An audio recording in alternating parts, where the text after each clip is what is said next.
Hello दोस्तों, मैं हूँ कैंडी और मैं आज आपको एक कहानी सुनाने जा रही हूँ। तो चलिए सुनते हैं। साधु और चूहा। पंचतंत्र की कहानी। एक शहर के पास भगवान शिव का एक मंदिर था। वहाँ एक पवित्र ऋषि रहते थे और मंदिर की देखभाल करते थे। वे भिक्षा के लिए शहर में हर रोज जाते थे और भोजन के लिए शाम को वापस आते थे।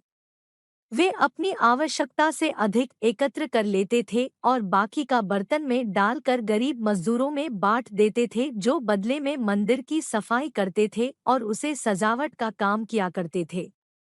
उसी आश्रम में एक चूहा भी अपने बिल में रहता था और हर रोज कटोरे में से कुछ न कुछ भोजन चुरा लेता था। जब साधु को एहसास हुआ कि एक चूहा भोजन चोरी करता है, तो उन्होंने इसे रोकने के लिए सभी तरह की कोशिशें की। उन्होंने कटोरे को काफी ऊंचाई पर रखा ताकि चूहा वहां तक पहुंच न सके, और यहाँ तक कि एक छड़ी के साथ चूहे को मार भगाने की भी कोशिश की, लेकिन चूहा किसी भी तरह कटोरे तक पहुंचने का रास्ता ढूंढ लेता और कुछ भोजन चुरा लेता था। एक दिन एक भिक्षुक मंदिर की यात्रा करने के लिए आए थे, लेकिन साधु का ध्यान तो चूहे को डंडे से मारने में था और वे भिक्षुक से मिल भी नहीं पाए। इसे अपना अपमान समझ भिक्षुक क्रोधित होकर बोले, आपके आश्रम में फिर कभी नहीं आऊंगा, क्योंकि लगता है मुझसे बात करने के अलावा आपको अन्य काम ज्यादा महत्वपूर्ण लग रहा है। साधु विनम्रतापूर्वक चूहे से जुड़ी अपनी परेशानियों के बारे में भिक्षुक को बताते हैं कि कैसे चूहा उनके पास से भोजन किसी न किसी तरह से चुरा ही लेता है। यह चूहा किसी भी बिल्ली या बंदर को हरा सकता है। अगर बात मेरे कटोरे तक पहुंचने की हो तो मैंने हर कोशिशें की हैं, लेकिन वो हर बार किसी न किसी तरीके से भोजन चुरा ही लेता है। भिक्षुक ने साधु की परेशानियों को समझा और सलाह दी, चूहे में इतनी शक्ति, आत्मविश्वास और चंचलता के पीछे अवश्य ही कुछ न कुछ कारण होगा। मुझे यकीन है कि इसने बहुत सारा भोजन जमा कर रखा होगा और यही कारण है कि चूहा अपने आप को बड़ा महसूस करता है और इसी से उसे ऊंचा कूदने की शक्ति मिलती है।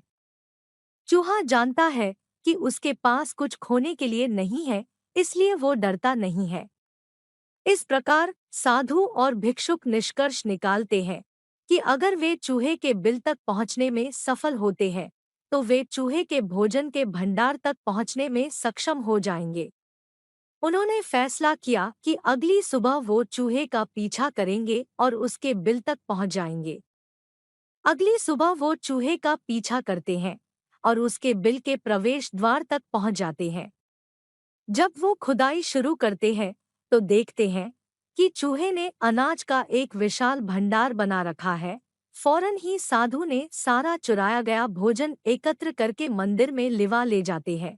वापस आने पर अपना सारा अनाज गायब देख चूहा बहुत दुखी हुआ और उसे इस बात से गहरा झटका लगा और उसने सारा आत्मविश्वास खो दिया।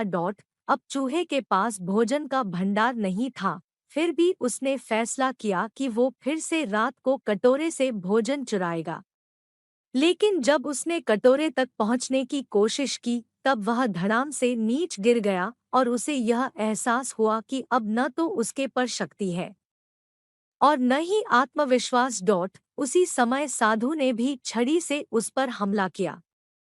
किसी तरह चूहे ने अपनी जान बचाई और भागने में कामयाब रहा और फिर वापस मंदिर कभी नहीं आया।